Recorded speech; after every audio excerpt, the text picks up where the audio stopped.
আজ আমি শোনাব ঠ্যাঙাড়েদের গল্প। গল্পটির নাম নয়ন ছাতি। লেখক শরৎচন্দ্র চট্টোপাধ্যায়।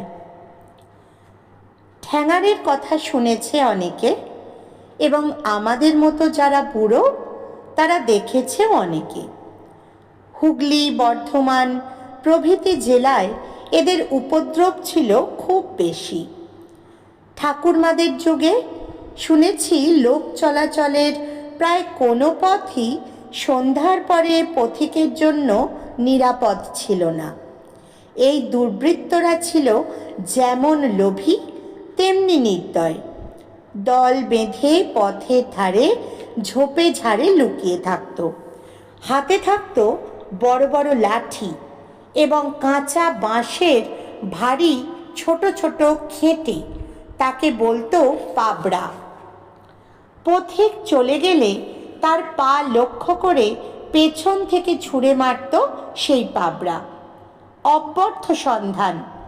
অতর্কিতে পায়ে চোট খেয়ে সে যখন পথের ওপর মুখ থুবড়ে পড়ত, তখন সকলে ছুটে এসে দুমদাম লাঠি মেরে তার জীবন শেষ করত।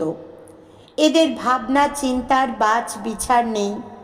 এদের হাতে প্রাণ দিয়েছে এমন অনেক লোককে আমি নিজের চোখে দেখেছি। একদিন আমার নিজেরও হয়তো ওই দশা ঘটত, কিন্তু ঘটল না। সেই গল্পটাই আজকে বলবো। আমার বয়স তখন বছর 12। সকালে ছুটির দিন, ঘরের মধ্যে লুকিয়ে বসে ঘুড়ি তৈরি করছি। কানে গেল ওপাড়ার নয়ন বাগদির গলা। সে আমার ঠাকুরমাকে বলছে, গোটা 5 টাকা দাও না দিদি ঠাকরুন, তোমার নাতিকে দুধ খাইয়ে শোধ দেব। ঠাকুরমা নয়ন চাঁদকে বড় ভালোবাসতেন। জিজ্ঞেস করলেন, হঠাৎ টাকার কি দরকার হলো নয়ন? সে বললে, একটি ভালো গরু আনবো দিদি। বসন্তপুরে পিসিমার বাড়ি। পিস্তুত ভাই বলে পাঠিয়েছে 4-5টি গরু সে রাখতে পারছে না, আমাকে একটি দেবে। কিছু নেবে না জানি, তবু গোটা 5 টাকা সঙ্গে রাখা ভালো। ঠাকুরমা আর কিছু না বলে 5টা টাকা এনে তার হাতে দিলেন। সে প্রণাম করে চলে গেল। আমি শুনেছিলাম বসন্তপুরে ভালো ছিপ পাওয়া যায়, সুতরাং নিঃশব্দে তার সঙ্গ নিলাম। মাইল 2 কাঁচা পথ পেরিয়ে গ্র্যান্ড ট্রাঙ্ক রোড ধরে বসন্তপুরে যেতে হয়। মাইলখানে গিয়ে কি জানি কেন হঠাৎ পিছনে চেয়ে নয়ন দেখে আমি। ভয়ানক রাগ করলে, বললে আমার জন্য সে 10খানা ছিপ কেটে আনবে। তবু কোনো মতে আমি ফিরে যেতে রাজি হলাম না। অনেক কাকুতি মিনতি করলাম, কিন্তু সে শুনলে না। আমাকে ধরে জোর করে বাড়িতে ফেরত পাঠিয়ে দিলে। কান্নাকাটিতে ঠাকুরমা একটু নরম হলেন, কিন্তু নয়ন চাঁদ কিছুতেই সম্মত হলো না। বললে, দিদি, যেতে আসতে কোষ আষ্টেক পথ বই নয়। জ্যোৎস্না রাত, স্বচ্ছন্দে নিয়ে যেতে পারতাম, কিন্তু পথটা ভালো নয়, ভয় আছে। বেলাবেলি যদি ফিরতে না পারি, তখন একলা গরু সামলাবো না ছেলে সামলাবো না নিজেকে সামলাবো? কি করব বলো তো দিদি? পথে ভয়টা যে কি তা এ অঞ্চলের সবাই জানে। ঠাকুরমা একেবারে বেঁকে দাঁড়ালেন। বললেন, না, কখনো নয়। যদি পালিয়ে যাস, তোর স্কুলের মাস্টারমশাইকে চিঠি লিখে জানাবো, তিনি 50 ঘা বেত দেবেন। নিরুপায় হয়ে আমি তখন অন্য ফোন দিয়ে আঁটলাম। নয়ন চলে গেল। পুকুরে নিয়ে আসি বলে তেল মেখে গামছা নিয়ে বেরিয়ে পড়লাম। নদীর ধারে ধারে বন জঙ্গল ও আম কাঁঠালের বাগানের ভিতর দিয়ে মাইল 2-2.5 ছুটতে ছুটতে যেখানটায় আমাদের কাঁচা রাস্তা এসে পাকা রাস্তায় মিলেছে, সেইখানটায় এসে দাঁড়িয়ে রইলাম। মিনিট 10 পরে দেখি নয়ন আসছে। সে আমাকে দেখে প্রথমটা খুব বকলে, তারপর আমি কি করে এসেছি শুনে হেসে ফেললে। বলে, চলো ঠাকুর, যা অদ্দেষ্টে আছে তাই হবে, এত দূর এসে আর তো ফিরতে পারি নে।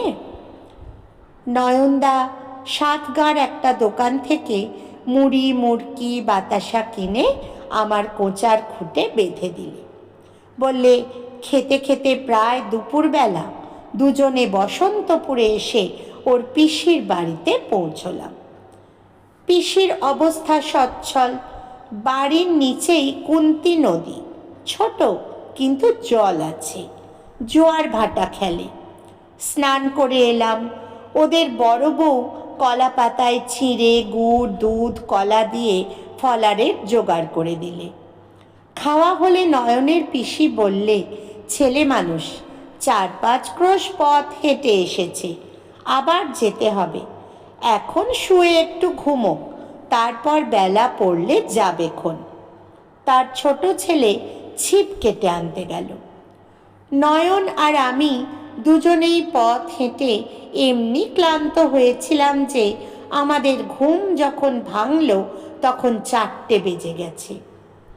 বেলার দিকে চেয়ে নয়নদা একটু চিন্তিত হলো, কিন্তু মুখে কিছু বললে না। মিনিট 10 মধ্যেই আমরা বেরিয়ে পড়লাম। আমার কাঁধে ছিপের তারা, নয়নের বাঁ হাতে গরুর দড়ি, ডান হাতে 4 হাত লম্বা বাঁশের লাঠি। কিন্তু গরু নিয়ে দ্রুত চলা যায় না। ক্রোশ 2 না যেতেই সন্ধ্যা উতরে আকাশে চাঁদ দেখা দিলে। রাস্তার দুধারেই বড় বড় অশ্বত্থ, বট আর পাকুড় গাছ ডালে ডালে মাথায় মাথায় ঠেকে এক হয়ে আছে। পথ অন্ধকার, শুধু কেবল পাতার ফাঁকে ফাঁকে জ্যোৎস্নার ম্লান আলো স্থানে স্থানে পথের উপরে এসে পড়েছে। নয়ন বললে, দাদা ভাই, তুমি আমার বাঁ দিকে এসে তোমার বাঁ হাতে গরুর দড়িটা ধরো, আমি থাকি তোমার ডাইনে। কেন নয়নদা? না, এমনি, চলো যাই। আমি ছেলে মানুষ হলেও বুঝতে পারলাম নয়নদার কণ্ঠস্বর উদ্বেগে পরিপূর্ণ। ক্রমশ পাকা রাস্তা ছেড়ে আমরা কাঁচা রাস্তায় এসে পড়লাম।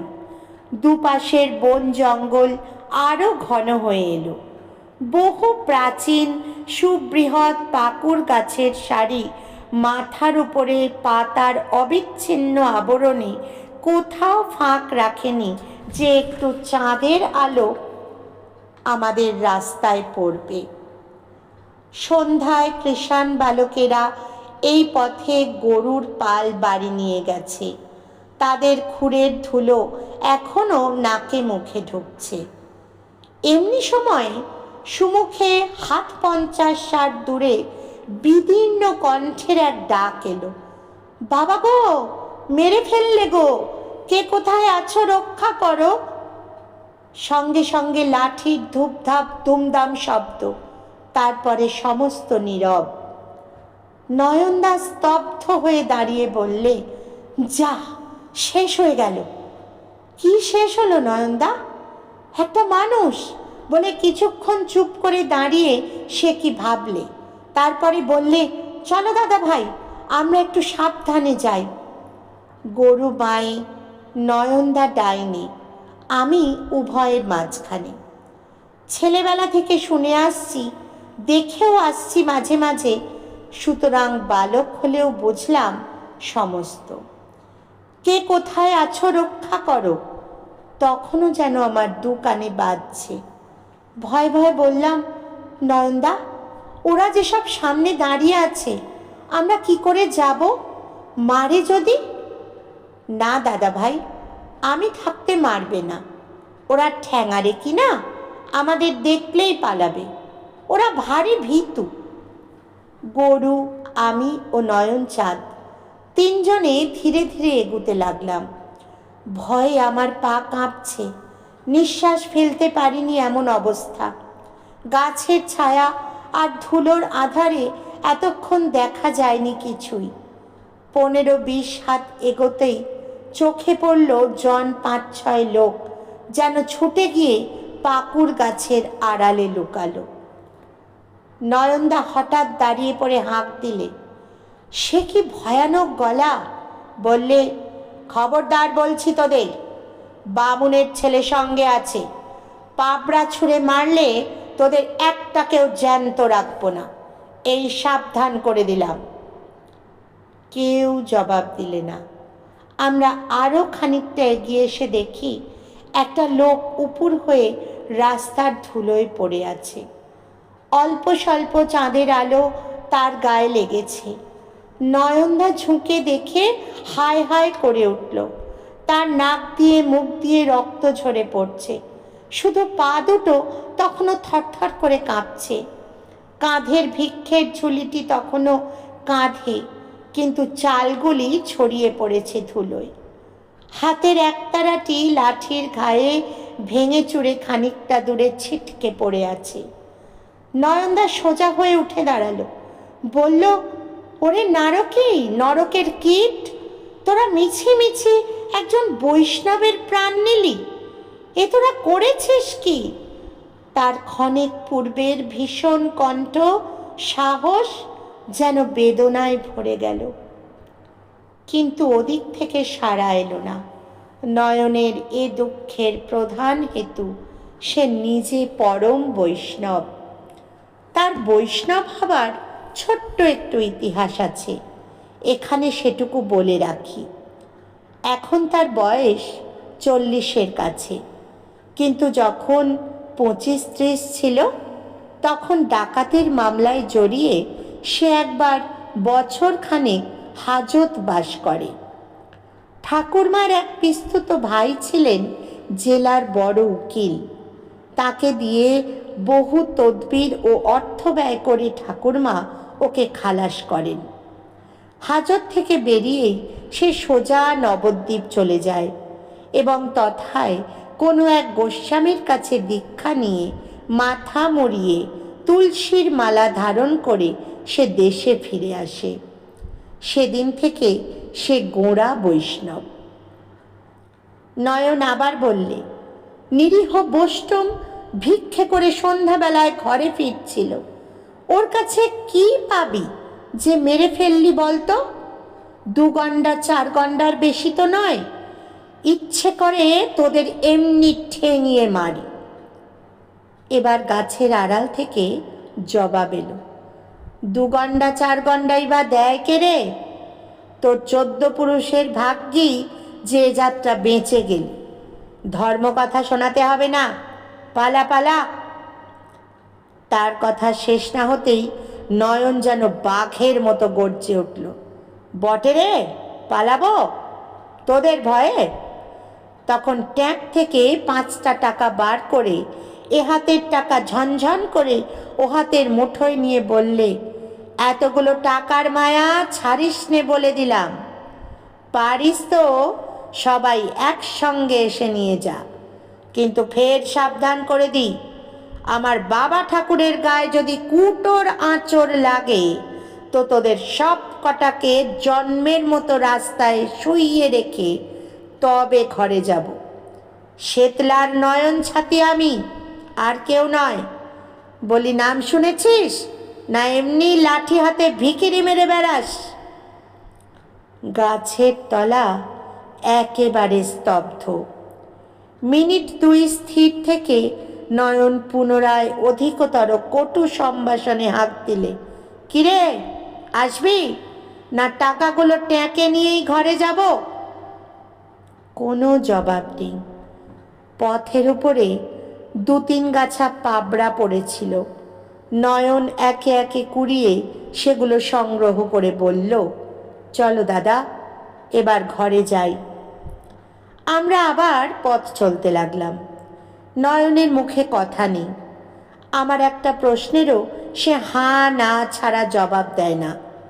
খানিকটা এগিয়েই একটা বড় গাছতলায় অন্ধকার ছায়ায় এসে সে থমকে দাঁড়ালো। বলল, না দাদা ভাই, চোখে দেখে ছেড়ে যাওয়া হবে না। বামুন বৈষ্ণবের প্রাণ নেওয়ার শোধ আমি দেব। কি করে শোধ দেবে নয়নদা? এক বেটাকেও কি ধরতে পারবো না? তখন দুজনে মিলে তারেও ঠেঙিয়ে মারব। ঠ্যাঙারেরা ঠাউরে ছিল আমরা চলে গেছি। নিশ্চিন্তে ফিরে এসে সেই মৃত ভিখিরির ট্যাগ হাতড়ে ঝুলি ঝেড়ে তারা খুঁজে দেখছিল কি আছে। হঠাৎ একজনের চোখে পড়ল অনতি দূরে গাছের আড়ালে দাঁড়িয়ে নয়ন। সভয়ে চেঁচিয়ে উঠল, কে দাঁড়িয়ে ওখানে? আমি নয়ন ছাতি। অমনি দাঁড়িয়ে থাক, ছুটে পালাবি কি মরবি? কিন্তু কথা শেষ না হতেই অনেকগুলো পায়ের ছোটাছুটি শুনতে পেলাম এবং প্রায় সঙ্গে সঙ্গেই অস্ফুট আর্তস্বরে কেঁদে উঠে কে যেন হুড়মুড় করে একটা ঝোপের ওপর পড়ে গেল। নয়ন চেঁচিয়ে বলল, এক ব্যাটারে পেয়েছি দাদা ভাই, আরগুলো পালালো। শুভ সংবাদে সেইখানে দাঁড়িয়ে লাফাতে লাগলাম। আমি চেঁচিয়ে বললাম, ওকে ধরে আনো নয়নদা, আমি ঠেঙিয়ে মারবো, তুমি মেরে ফেলো না যেন। না দাদা, তুমিই মেরো। আবার একটা করুণ ধ্বনি কানে এলো। বোধ করি নয়নের লাঠির খোঁচার ফল। মিনিট দুই পরে দেখি একটা লোক খোঁড়াতে খোঁড়াতে আসছে। তার পরনে, তার পিছনে নয়ন চাঁদ। কাছে এসে হাউমাউ করে কেঁদে আমার পা জড়িয়ে ধরলে। নয়ন টান মেরে তুলে তাকে দাঁড় করালে। এখন তার মূর্তি দেখে আমি ভয়ে শিউরে উঠলাম। মুখে তার কালি মাখানো, তাতে সাদা চুনের ফোঁটা দেওয়া, যেমন রোগা তেমনি লম্বা, পরনে শতচ্ছিন্ন একটা ন্যাকড়া। তখনও সে কাঁদছিল। তার গালে নয়ন প্রচণ্ড এক চড় মেরে বললে, চুপ কর, যা জিজ্ঞেস করছি সত্যি জবাব দে। কজন ছিলি? তাদের কি নাম? কোথায় ঘর? সব কিছু বল। লোকটা প্রথমে বলতে চায় না, কিন্তু পিঠে একটা গুঁতো খেয়ে সঙ্গীদের নাম ধাম একেবারে গড়গড় করে বলে গেল। নয়ন বললে, মনে থাকবে, ভুলবো না। এখন বল, বৈষ্ণব ঠাকুর পড়ে গেলে নিজে তুই কঘা বাড়ি দিয়েছিলি? 5-7 ঘা হবে বোধ হয়। নয়ন চাঁদ দাঁত কর্মর করে বললে, আচ্ছা 5-7 ঘা, তাই তো? এবার ঠিক তেমনি করে শুয়ে পড়, যেমন করে বৈষ্ণব ঠাকুরকে শুয়ে থাকতে দেখলাম। দাদা ভাই, এগিয়ে এসো, ওই খেটে দিয়ে 5-7 ঘাই সাবার করা চাই, কিন্তু দেখব কেমন তোমার হাতের জোর। তুই বেটা দেরি করছিস কেন? শুয়ে পড়। বলেই তার কান ধরে টেনে রাস্তায় বসালে এবং নিজে সে শোবার পূর্বেই প্রকাণ্ড গোটা 2-3 লাথি মেরে পথের ধুলোর পরে লুটিয়ে দিলে।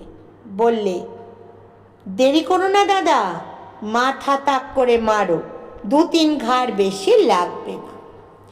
কিন্তু লোকটা লাথি খেয়ে সেই যে শুয়ে পড়েছিল আর নড়ে চড়েনি, প্রাণ ভিক্ষেও চায়নি, একটা কথা পর্যন্ত বলেনি। বললাম, চলো ওকে বেঁধে নিয়ে থানায় দিয়ে দিই। শুনে নয়নদা যেন চমকে উঠল। থানায়? পুলিশের হাতে? হ্যাঁ, ও যেমন মানুষ মেরেছে তারাও তেমনি ওকে ফাঁসি দিক, যেমন কর্ম তেমন ফল, আমি বললাম। নয়ন খানিকক্ষণ চুপ করে রইল। তারপর একটা প্রকাণ্ড লাঠির ঠেলা দিয়ে বলল, ওরে ওঠ। কিন্তু কোনো সাড়া নেই। নয়ন বললে, বেটা মরে গেল নাকি? যে দুর্বল সিং, 2 দিন হয়তো পেটে এক মুঠো ভাতও নেই, আবার পথে এসেছে লোক ঠ্যাঙাতে। যা বেটা, দূর হ, উঠে ঘরকে যা। সে কিন্তু তেমনই পড়ে রইল। নয়ন তখন হেঁট হয়ে তার নাকে হাত দিয়ে বললে, না, মরেনি, অজ্ঞান হয়ে আছে, জ্ঞান হলে আপনি ঘরে যাবেন। চলো দাদা, আমরাও ঘরে যাই, অনেক দেরি হয়ে গেল, ঠাকুরমা ভাবছে।